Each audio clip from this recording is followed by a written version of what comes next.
Tai mai ai ko te Arikinui Kuini Nga Wai hono i te pō ki Rātana. E pupuake ana te roi mata, ei te āhuatanga konei te Rātana tuatahi kaore a tumu i konei.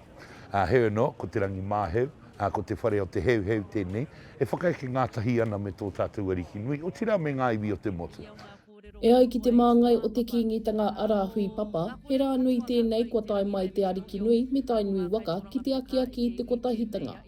He whakahira i rato i te ngākau, engari he tangi roimata hoki anō ki tō tātou ariki kia tumu te heu.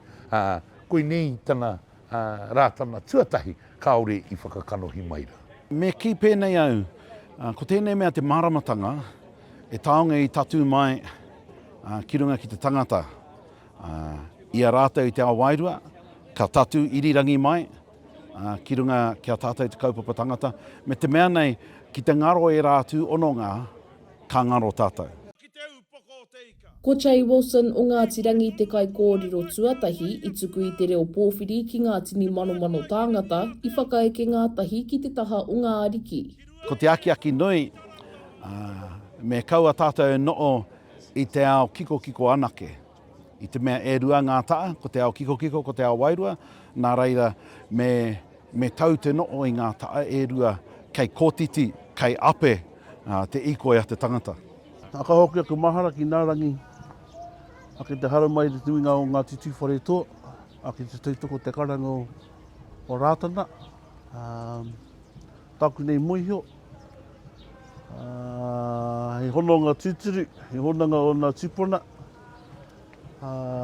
ki rungi tēnei marae o tātou. Ka whakaeke atu te ariki hou o Ngāti Tuuwharetoa ki te taha o te Arikinui me o rāua iwi. He huarahi hau, ma Ngāti Tuuwharetoa, ki te tautoko, tamātou ware ki te rangi māhe.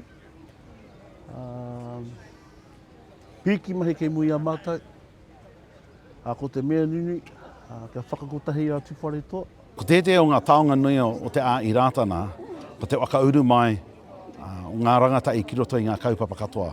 Pērā ki te reo, pērā ki ngā mai tākaro, o tirā tairau atu ki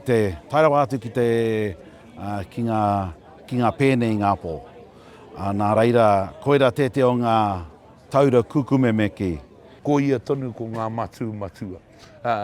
Ko te ohanga ko ia tērā, ko te tai ao ko ia tērā, ko te reo ko ia tērā, ko te pāharakeke ko ia tērā, ko te kotahitanga ko ia tērā. Pōti te pōwhiri ki ngā ariki, ko te wiki o Waitangi e haere ake nei.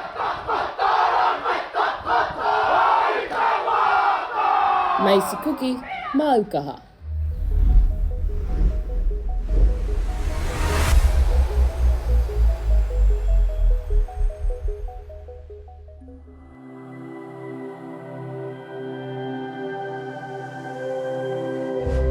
Ko te reo, te take.